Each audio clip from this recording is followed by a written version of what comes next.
Allahumma sholli ala Sayyidina Muhammad wa ala ali Sholli ala Sayyidina Sayyidina Muhammad. Muhammad. Buya mohon izin bertanya Buya.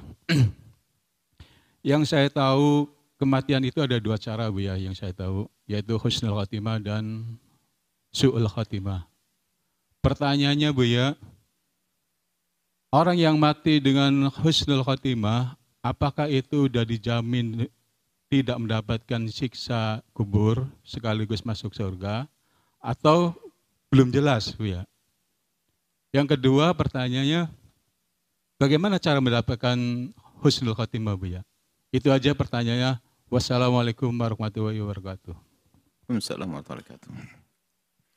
Husnul khatimah itu yang tahu hanya Allah. Kita hanya perlu mengusahakan saja. Dan kita pun juga tidak boleh menilai seseorang itu su'ul khatimah. Hanya karena melihat zahirnya cara mati. Ini kadang-kadang kita cepat nilai orang. Mukanya hitam, su'ul khatimah. Oh enggak. Dia serangan, istilahnya ada jantung dan sebagainya. Maka tampak mukanya hitam. Padahal dia mati dalam keadaan mulia. Karena batin dari dalam yang sakit, syahid dia.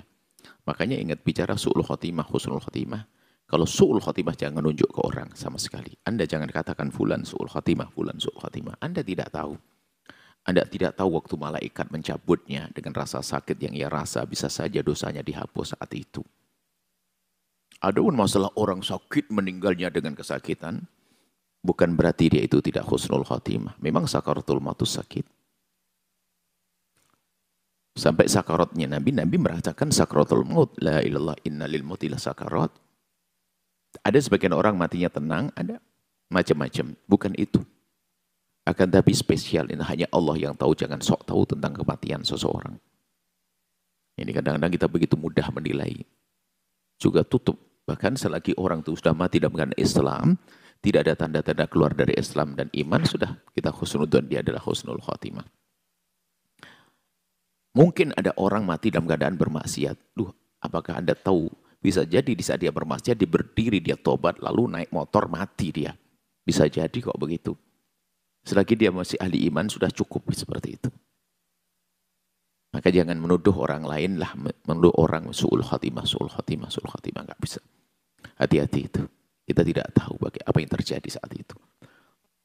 Kemudian orang yang kalau sudah husnul khatimah itu adalah tentunya mati dalam keadaan Islam, sudah dijanjikan siapapun yang mati dalam keadaan iman, dia akan dapatkan surga.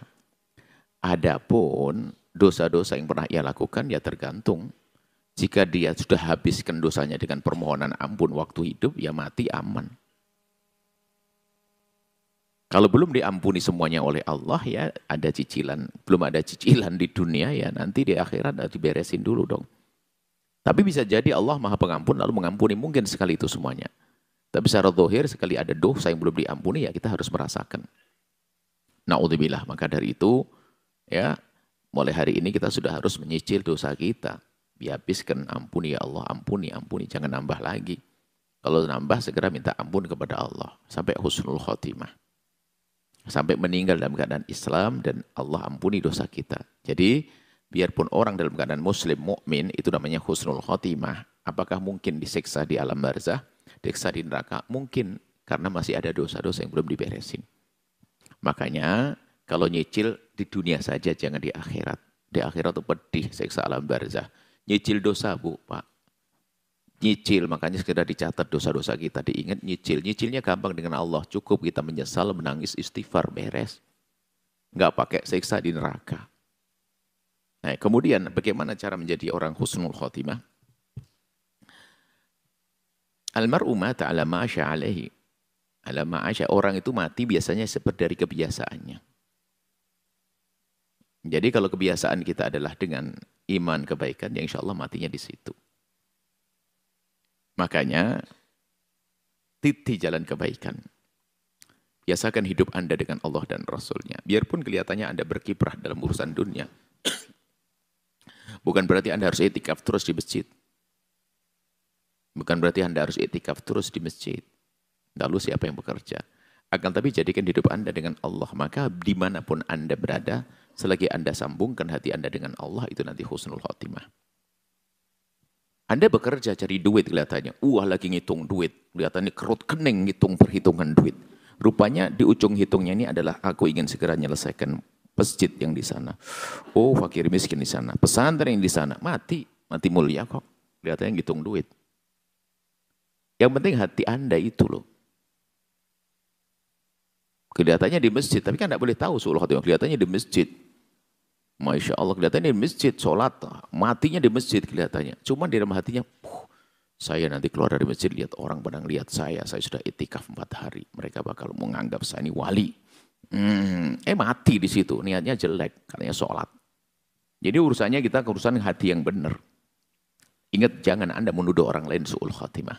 Tapi berusahalah. Untuk menjadi ahli husnil khotimah adalah kita menjaga istiqomah dalam kebaikan. Di sana disebutkan para ulama sebab-sebab suul khotimah banyak. Akan tapi sederhana. Bahwasanya membiasakan kita dengan kebaikan. Kalau bersalah segera minta ampun kepada Allah, maka ia akan diberi oleh Allah husnul khotimah ke depan. Segera deh, banyak dosa kita jangan tutupi. Allah Maha tahu kan. Allah Maha tahu. Segera minta ampun kepada Allah. Kemudian setelah itu ya, melazimi kebaikan-kebaikan. Lesan kita berzikir.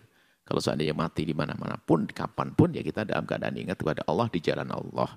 Dan hentikan jalan kemaksiatan. Khawatir kita menuju kemaksiatan, mati di saat itu. Wah, ini mau nyuri, naudzubillah ada yang mau zina, lagi semangat, berhayal dan sebagainya, tabrakan, jeder, kan nggak ada yang tahu.